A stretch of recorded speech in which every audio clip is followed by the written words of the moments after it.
Welcome to Health Plus Prom.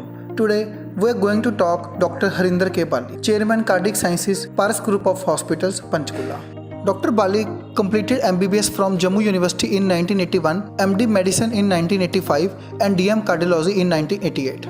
Both degrees from PGI-MER, Chandigarh. He was awarded Kataria Memorial Gold Medal for the Best Postgraduate of the Year 1985 at PGI-MER and the DP Vasu Award for the Young Investigator of the Year in 1990. He joined faculty in the Department of Cardiology at PGI-MER in Jan 1989 and served for over 25 years. He was additional professor when he left PGI-MER Chandigarh in March 2007 to join Fortis Hospital Mohali as Director Cardiology. He resigned from Fortis Hospital in March 2019 to take up the prestigious post of the Chairman Cardiac Sciences at Paras Hospital, Panchkula. He also officiated as Senior Cardiologist and Coordinator of the Department of Cardiology at Apollo Hospital, Colombo, Sri Lanka from December 2004 to Feb 2006. Dr. Bali have more than 125 papers published in international and national journals including NEJM, JACC, American Heart Journal and Indian Heart Journal. He has served as an international guest faculty at EuroPCR, TCTAP,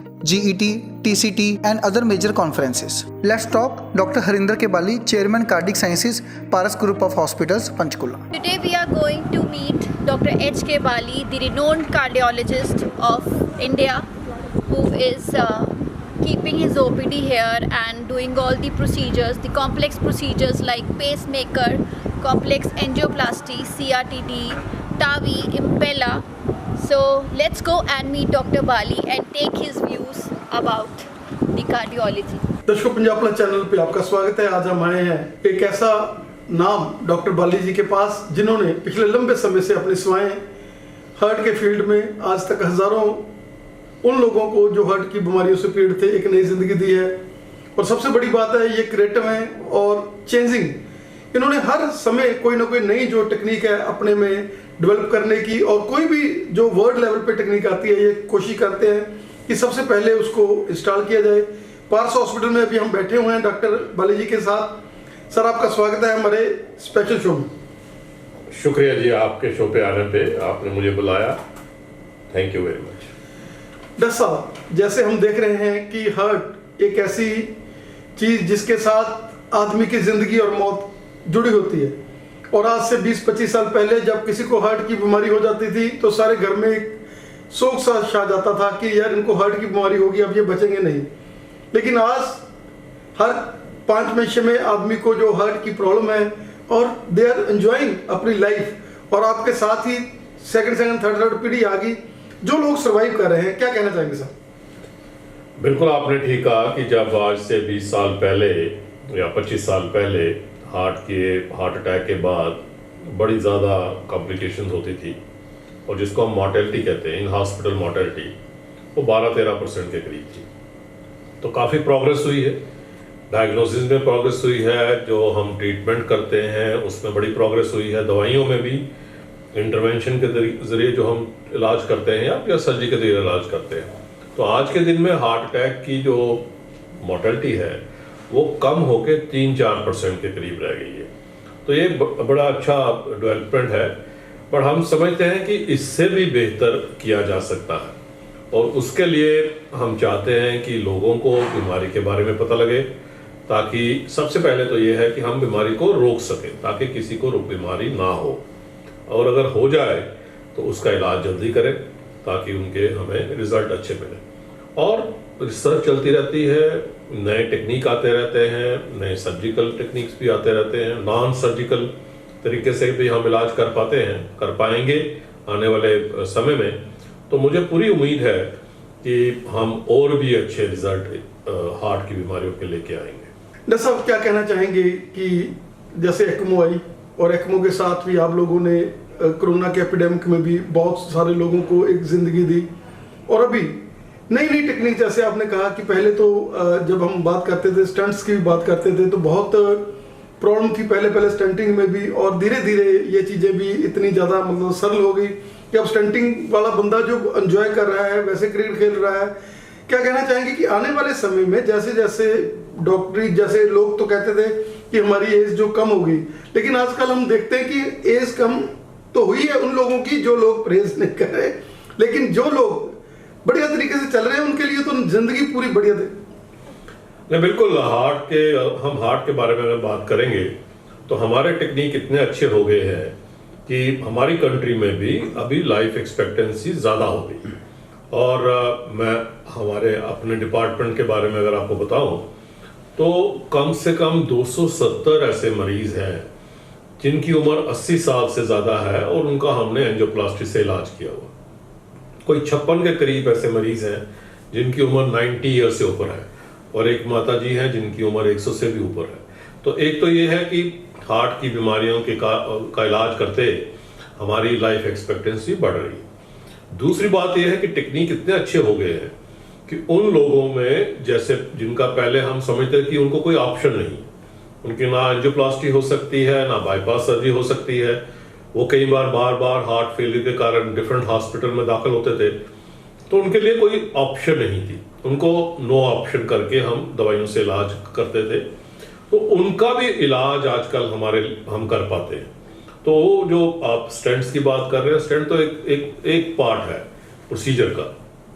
तो जो हम safety से ये इलाज कर पाते हैं उन लोगों का जिनका हार्ट मसल बड़ा कमजोर है, जिनको कोमॉर्बिडिटीज हैं, अनकंट्रोल्ड डायबिटीज है, लंग्स की प्रॉब्लम है, पेरिफेरल आर्टरी डिजीज है, जिनको पहले स्ट्रोक्स हुई है, मल्टीपल कोमॉर्बिडिटीज हैं, और उनकी नाड़ियों में ब्लॉकेज ऐसे हैं कि जिसमें हमें डिफरेंट किस्म के टेक्निक यूज करने पड़ते हैं, जिसका पहले रिस्क ज्यादा होता था।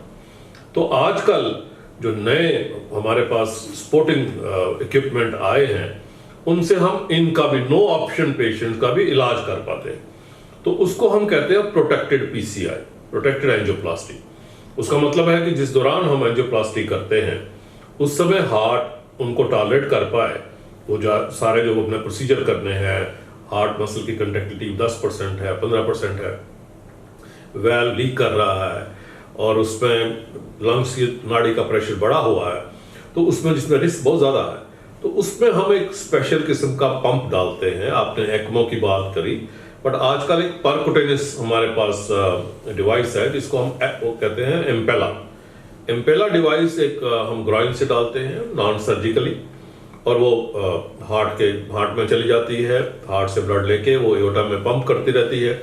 तो वो हमें सपोर्ट देती है उस समय जब ये हम हाई रिस्क प्रोसीजर या नो ऑप्शन पेशेंट में एंजियोप्लास्टी स्टेंट नहीं कर रहे। तो ये बड़ा अच्छा टेक्निक है, और काफ़ी हमने ऐसे मरीजों का इलाज किया जिनको हमें लगता था कि इनका इलाज बड़ा रिस्की होगा, ये शायद टॉलरेट नहीं कर पाएंगे, और उसमें हमें अच्छे रिजल्ट मिले। तो ये एक कंप्रीहेंसिव हम हार्ट टीम की तरह से इसका इलाज करते हैं। हार्ट टीम से मेरा मानना है कि कार्डियोलॉजिस्ट तो होते ही हैं, इंटरवेंशन कार्डियोलॉजिस्ट हैं, कार्डियक सर्जन्स हैं, एनेस्थीसिया का बड़ा रोल है, कार्डियक एनेस्थेटिक्स का बड़ा रोल है, और सीसीयू में कार्डियक केयर का बड़ा इंपॉर्टेंट रोल है। तो एक कंप्रीहेंसिव टीम की तरह से हम इनका इलाज करते हैं। पहले इनको इवेल्युएट करते हैं कि इनको किस तरीके से इनका इलाज होना चाहिए, और उसके बाद हम सेफली ये प्रोसीजर कर पाते हैं। और जैसा मैंने बोला, नो ऑप्शन, और ये लोग कहीं पे अल्टरनेटिव मेडिसिन से इलाज कराते थे या कुछ ऐसी टेक्निक से कराते थे जो सिर्फ पैलिएटिव प्रोसीजर होते हैं। तो आजकल इनको हम डेफिनेटिव इलाज इनका कर पाते हैं, और हमने देखे हैं मरीज जो बार बार हार्ट फेलियर से डिफरेंट हॉस्पिटल में, डिफरेंट डिस्ट्रिक्ट में दाखिल होते रहते थे, और जिनकी क्वालिटी ऑफ लाइफ बिल्कुल कम हो गई थी, अच्छी नहीं रही थी, और हमेशा सांस उनको चढ़ा रहता था, रात को सो नहीं पाते थे।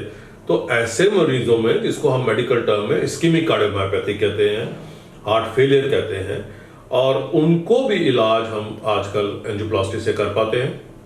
ये पूरा ग्राइंड से होता है। इसमें हमारे पास आजकल टेक्निक है कि जो, हालांकि जो शीट हम डालते हैं वो बड़ी होती है, उसका साइज बड़ा होता है, बट हमारे पास स्पेशल टेक्निक है जो नॉट हम लगाते हैं, वेसल क्लोजर, जिसको वास्कुलर क्लोजर डिवाइस कहते हैं।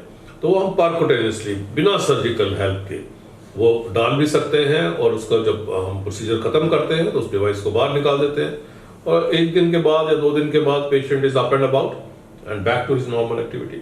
सो काफ़ी प्रोग्रेस हो गई इस और डॉक्टर साहब ये जो चीज़ें संभव, जैसे आपने बोला कि हार्ट की पूरी टीम और ये पार्स हॉस्पिटल जैसा हॉस्पिटल, यहाँ पर आपके पास मॉडर्न ओटीज और ऐसी नई नई मशीनरी जैसे आपने बताया, और उसके साथ एनेस्थीसिया वाले जैसे आप बात कर रहे हैं, क्या कहना चाहेंगे कि एक सुपर स्पेशलिटी हॉस्पिटल जिसमें ये सब कुछ मौजूद है, और आपने एक ऐसी नई टेक्निक, क्योंकि जो हार्ट फेलियर वाले लोग थे वाकई आप में जब लास्ट में होता था तो उनको लगता था चलो इनकी सेवा कर लो, डॉक्टर्स को भी ये लगता था कि चलो जितना देर ये हो सकेगा, लेकिन उससे जैसे आप बता रहे हैं कि क्वालिटी, लाइफ की क्वालिटी बेहतर हो गई है। क्या कहना चाहेंगे कि पार्स हॉस्पिटल एक ऐसा हॉस्पिटल जिसमें हर तरह की फैसिलिटी मौजूद है, और आपके पास कोई भी अल्टरनेटिव, अगर इसके साथ भी कोई न्यूरो की प्रॉब्लम है, किसी और चीज की प्रॉब्लम, तो हर तरह की स्पेशलिटी यहाँ पर अवेलेबल है। आपने बिल्कुल ठीक कहा कि हम समझते हैं कि ऐसे मरीजों का इलाज ऐसे हॉस्पिटल में होना चाहिए जहाँ पे सभी स्पेशलिटीज हैं, क्योंकि इनमें से कुछ मरीज होते हैं जिनको किडनी की प्रॉब्लम होती है, कईयों को बाकी ऑर्गन्स की प्रॉब्लम होती है। तो एक तो यह है कि मल्टी स्पेशलिटी, पारस हॉस्पिटल की आपने बात करी, तो multi speciality tertiary care hospital है जहाँ पे हर किस्म की स्पेशलिटी कटिंग एज टेक्नोलॉजी लेके आई हुई है। तो उसमें एक तो मल्टी स्पेशलिटी की बात, दूसरी बात यह है कि हमारे कार्डियक साइंसेज में, जहाँ पे कार्डियक सर्जन, कार्डियक एनेस्थेटिस्ट, हमारी कार्डियोलॉजी टीम में वी हैव 6 कार्डियोलॉजिस्ट जो इंटरवेंशन कार्डियोलॉजिस्ट हैं, जिनको 20-22 साल का एक्सपीरियंस, तजुर्बा है, और इंटरवेंशन में है, स्ट्रक्चरल हार्ट डिजीज में है, इलेक्ट्रोफिजियोलॉजी में है, पीडियाट्रिक कार्डियोलॉजी में है। तो ये हमारे पास एक बड़ी टीम है जो हर एक इनको केसेस को इवेल्युएट करती है और मिल के काम करती है। और मैं आपको बता रहा था कि सीसीयू का, इंटेंसिव केयर का बहुत इंपॉर्टेंट रोल है, और हमारी नर्सिस, टेक्नीशियन, सपोर्टिंग स्टाफ, वो बिल्कुल बड़ा इंपॉर्टेंट रोल प्ले करते हैं, क्योंकि इन लोगों को सिर्फ नर्सिंग केयर की ज़रूरत नहीं होती, हमें उनको भी इन्वॉल्व रहती हैं। इनका हीमोडायनेमिक्स हमने मेजर करने होते हैं, डिफरेंट पैरामीटर्स मॉनिटर करने होते हैं, बड़े किस्म के इक्विपमेंट होते हैं हमारे सीसीयू में जो बड़े स्पेशलाइज्ड इक्विपमेंट है, उनको देखना है कि वो बिल्कुल ठीक अप्रोप्रिएटली काम कर रहे हैं। तो ये कम्प्रीहेंसिव टीम अप्रोच है।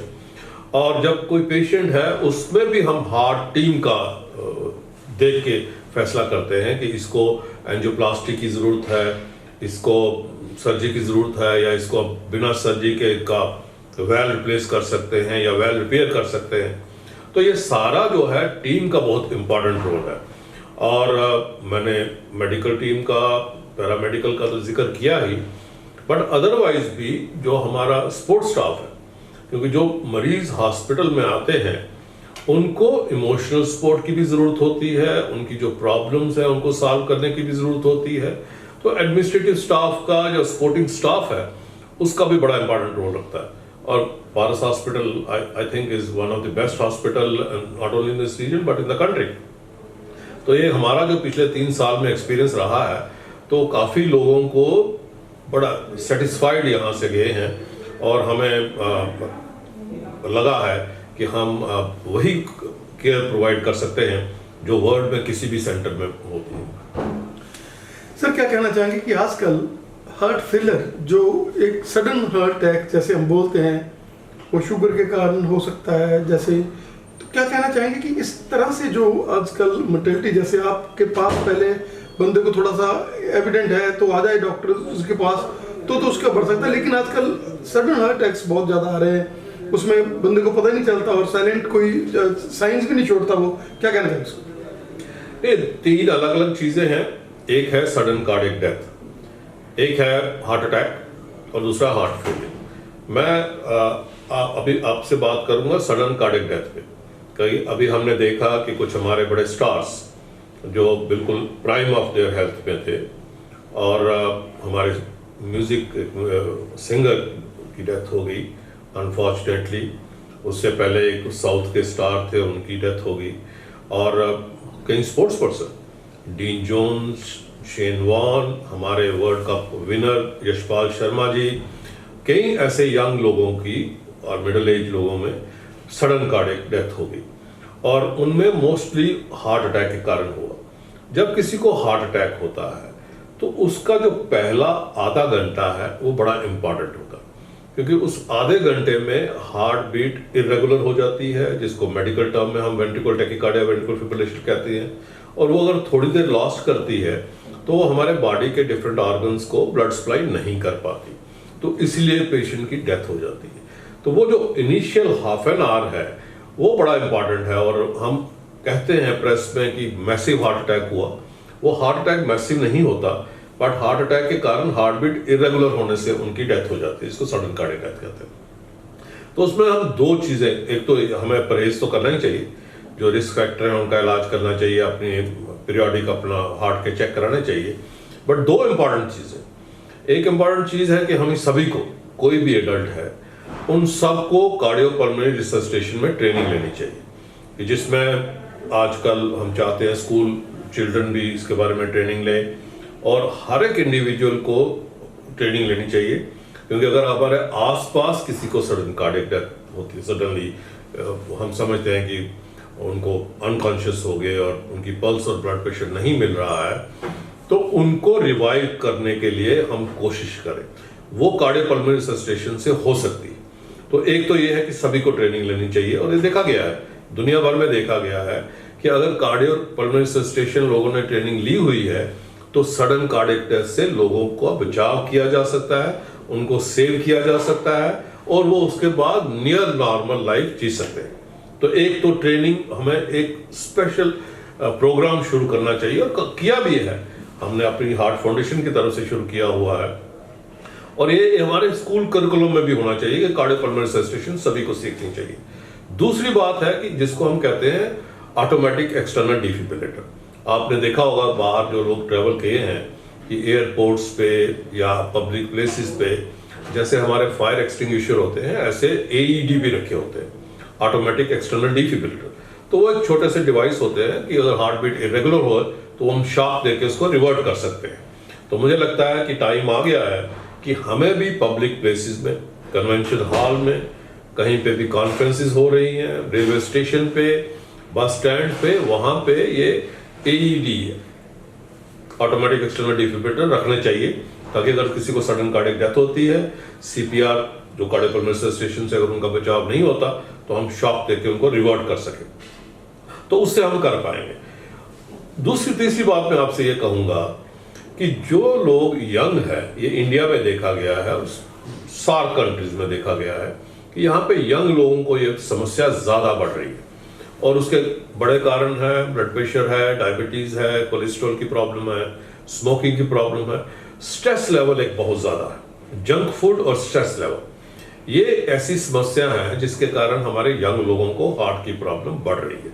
तो मैं आपके माध्यम से कहना चाहूंगा कि जिन लोगों की एज 40 से ज्यादा है उनको अपना कम्प्रीहेंसिव हार्ट चेकअप कराना चाहिए, ताकि बीमारी का पता लग सके। और जिनको रिस्क फैक्टर है, एक से ज्यादा रिस्क फैक्टर है, डायबिटीज है, हाइपरटेंशन है, कोलेस्ट्रॉल की समस्या है, या किसी को फैमिली हिस्ट्री है, उनको ये 35 साल के बाद अपना इलाज कराना चाहिए, अपना चेकअप कराना चाहिए। और मैं कहूंगा ये सिर्फ मेल्स के लिए इंपॉर्टेंट नहीं है, ये फीमेल्स के लिए भी उतना इंपॉर्टेंट है।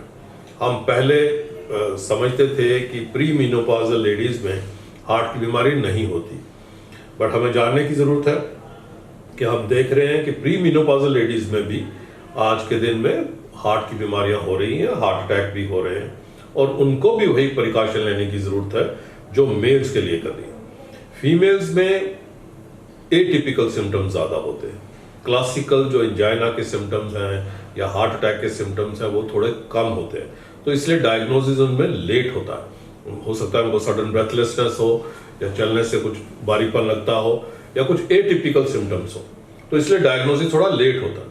तो ये भी देखा गया है कि लेडीज में जब हम इलाज करते हैं, चाहे दवाइयों से हो, एंजियोप्लास्टी से हो, बाईपास से हो, तो वो उसके रिजल्ट इतने अच्छे नहीं होते जितने मेल्स में होते हैं। तो मैं आपके माध्यम से कहूंगा कि लेडीज को भी उतना ही प्रिकॉशन लेने की जरूरत है जितना मेल्स को लेने की है, और सभी को ये जानने की आवश्यकता है कि हार्ट अटैक को हम अगर जल्दी से जल्दी इलाज करें, विद इन मिनट्स इलाज करें, 90 मिनट्स हम कहते हैं कि 90 मिनट्स के बाद अंदर हम उनका अगर नाड़ी खोल पाए तो वो हम हार्ट अटैक को अबॉर्ट कर सकते हैं। तो पहले सबसे आधा घंटा इंपॉर्टेंट, उसके बाद 90 मिनट्स इंपॉर्टेंट, और उसके लिए प्राइमरी एंजियोप्लास्टी, जहाँ पे हम पेशेंट को कैथ लैब में लेके एंजियोग्राफी करते हैं। एंजियोग्राफी करके जिस नाड़ी के कारण उनको हार्ट अटैक हुआ है उसको आइडेंटिफाई करते हैं और उसका इलाज कर देते हैं, उसकी एंजियोप्लास्टी स्टेंटिंग करते हैं, प्राइमरी एंजियोप्लास्टी कहते हैं। तो ये सबसे बढ़िया तरीका है हार्ट अटैक का इलाज करने के लिए। आजकल फॉर्चुनेटली काफ़ी ज़्यादा कैथ लैब्स हो गई हैं, इवन डिस्ट्रिक्ट लेवल पे भी कैथ लैब्स अवेलेबल हो गई हैं। तो इसलिए आपको ऐसे सेंटर में जाना चाहिए जहाँ पे प्राइमरी एंजियोप्लास्टी की जा सकती हो। बट फिर भी इसके बावजूद भी कई ऐसे सेंटर्स हैं जहाँ पे प्राइमरी एंजियोप्लास्टी की फैसिलिटीज अवेलेबल नहीं है। तो हमें नेक्स्ट बेस्ट है जिसको हम फार्माको इन्वेजिव ट्रीटमेंट कहते हैं। फार्माको इन्वेजिव ट्रीटमेंट का मतलब है कि हार्ट अटैक हुआ और जल्दी से जल्दी उनको क्लॉट बस्टर या थ्रोम्बोलिटिक ट्रीटमेंट से, क्लॉट डिजॉल्विंग ड्रग से इलाज हुआ, जिसकी सक्सेस रेट कोई 60 से 70% के करीब होती है। और उसके बाद उनको ऐसे सेंटर में भेज दिया जहाँ पे उनकी एंजियोप्लास्टी की जा सके, तो उसको हम फार्माकोइन्वेजिव कहते हैं। तो ये बिल्कुल अच्छी बात है कि जिनका तो क्लॉट बस्टिंग से नाड़ी खुल गई वो बिल्कुल ठीक है, और अगर नहीं खुली तो उसका इलाज एंजियोप्लास्टी से टर्शियरी केयर सेंटर में या जो हॉस्पिटल है जहाँ पे कैथ लैब अवेलेबल है वहाँ पे किया जा सकता है। और अगर बड़ा टाइम लगने वाला है, 2 घंटे से ज़्यादा लगने वाले हैं या काफ़ी टाइम लगने वाला है, तो फिर क्लॉट बस्टर से हमें इलाज करना चाहिए। बट सबसे इम्पॉर्टेंट है कि हम सभी में ये अवेयरनेस क्रिएट करें कि आज के दिन में कोई भी एज ऐसी नहीं है जो इससे रुकी हुई है। तो हम समझते हैं कि यंग लोगों में देखा 25 साल की उम्र में, 30 साल की उम्र में, तो अगर हार्ट अटैक के सिम्टम्स आ रहे हैं तो हमें जल्दी से जल्दी मेडिकल केयर लेनी चाहिए। और हमें जो इतनी ज़्यादा प्रोग्रेस हुई है हमारे कार्डियोलॉजी सेक्शन में, उसका फ़ायदा लेना चाहिए। उससे लाइफ सेव होंगी, उससे हमारे क्वालिटी ऑफ लाइफ इम्प्रूव होगी, उससे सिम्टम रिलीफ मिलेंगे और लॉन्ग टर्म में भी हम लंबा जी पाएंगे। दर्शकों, आज हम बने हुए हैं डॉक्टर बाली जी के साथ, जिन्होंने हमें अपना समय दिया हुआ है कीमती। और जैसे डॉक्टर साहब ने बताया कि नई नई टेक्निक्स, नए नए जो प्रोसीजर्स हैं वो पार्स हॉस्पिटल में, और डॉक्टर बाली जी क्योंकि ये वर्ल्ड लेवल के कोई भी कॉन्फ्रेंस है उसमें, अभी हमने देखा जैसे ऊपर ये 6th एशिया पैसिफिक की थी, उसमें भी इनको स्पेशल रूप से सम्मानित किया गया। इनकी टेक्निक्स जो है वो सभी को दिखाई गई। डॉक्टर साहब का हमें समय देने के लिए और हमेशा पंजाब प्लस के साथ दर्शकों को अवेयर करने के लिए बहुत बहुत धन्यवाद। आपका बहुत बहुत शुक्रिया। और आपके दर्शकों को मैं कहूँगा कि अपने हार्ट का ख्याल रखिए, अपनी सेहत का ख्याल रखिए। और मुझे बहुत खुशी हुई आपसे जुड़कर आज के, और आगे भी आपसे मिलते रहेंगे। Take care of your health. Hi, good evening. This is our CCU. I am Shelly. I am the admin head of the cardiac sciences here. So let's go and see how is our CCU working. This is an isolation area. If we have some patient like where we think that he needs to be kept isolated for some time due to his or her surgery, we keep this patient in the isolation area. Otherwise, normally we keep our patients here in the CCU only, right? We have a dedicated 24-hour availability of our CCU doctors and nurses, dedicated physiotherapists, dedicated technicians, so who are working all the time here in the CCU only for cardiac sciences, right? You can see, you can just have a look and come back.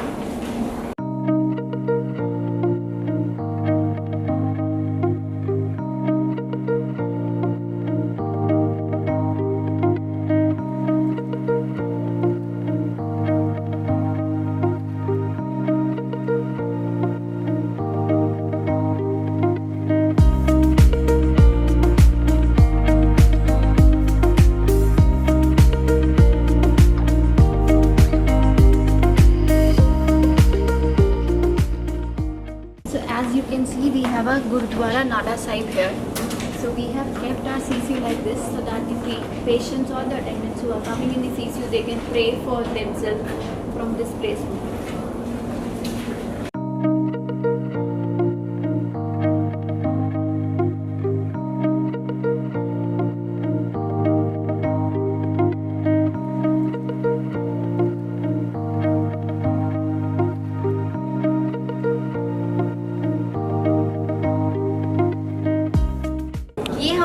ICU की dedicated team है जिसमें doctors भी है, physiotherapist भी है, nursing staff भी है। मैं आपको इनसे मिलवाती हूँ। ये है अनु मैम जो यहाँ की इंचार्ज है। 24 आवर अवेलेबिलिटी रहती है हमारे स्टाफ की। अनु आप बोलो। Hi, myself Anu Sharma, working as CCU in charge, and they all are my doctors and nurses, physiotherapists. We all are working together for patient care. So this is our cath lab area. We have 2 cath labs, which is almost world class. We have infrastructure for the cath labs. So all kind of procedures we are doing here, whether it's pacemaker, whether it's angioplasty, CRTD, TAVI, Impella, every kind of different procedures we are doing in the cath lab. So please come, I'll show you. We have a dedicated team for cath lab also, technicians and nursing staff who are actually trained on the cath lab procedures only. So just have a look on it. ये है एक हमारी cath lab, एक cath lab वहाँ पे है।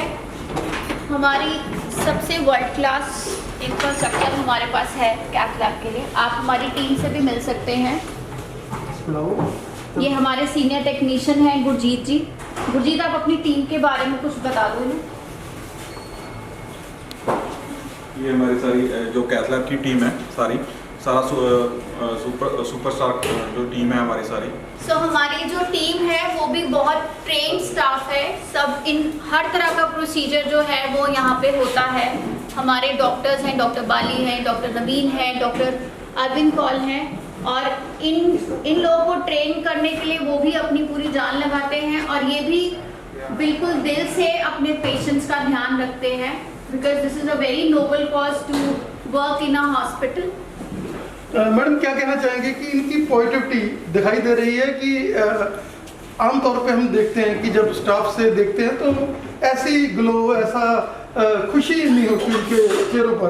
क्या कहना चाहेंगे कि आपकी काउंसलिंग की पहले ये होती है, अरे आप लोगों ने एक बीमार के साथ अटैच होना है और उस बीमार को जो जिंदगी और मौत की लड़ाई लड़ रहा है, तो हम देख रहे हैं कि ये इतना ज़्यादा पॉजिटिव उसको कर देते हैं, इतना फेस इंप्रेशन का लाइट है, तो हम ये समझे कि ये सोने पे सुहागा है यहाँ पास। क्योंकि ये सारे लोग अपने काम में बिल्कुल माहिर हैं। दूसरा, हमें सिखाया जाता है कि हमने पेशेंट के लिए एम्पैथेटिक रहना है, ये नहीं कि हमने सिंपैथी जाहिर करनी है। एम्पैथेटिक तभी होती है जब हम समझते हैं कि हम अपने पेशेंट के साथ उसके साथ जुड़ जाते हैं, उसको अंडरस्टैंड करते हैं, जो उसकी बीमारी है उसको समझ के उसका इलाज करवाते हैं, उसके अटेंडेंट्स को उतनी हेल्प करते हैं क्योंकि वो एक मजबूरी में यहाँ आए हैं। सिचुएशन ऐसी होती है, अगर हम नहीं समझेंगे तो वो फील करेंगे कि हम अलोन हैं। दैट इज़ वाई ये सब इतने सेटिस्फाइड हैं अपनी जॉब से और इनके चेहरे इतने खिले हुए हैं। हमारे पास ये जूरियम की है जो लेटेस्ट मशीन लगी हुई है। ये हमारे पास इसमें स्टंट बूस्ट वगैरह एंड DSA वगैरह सारा कुछ इंक्लूड है।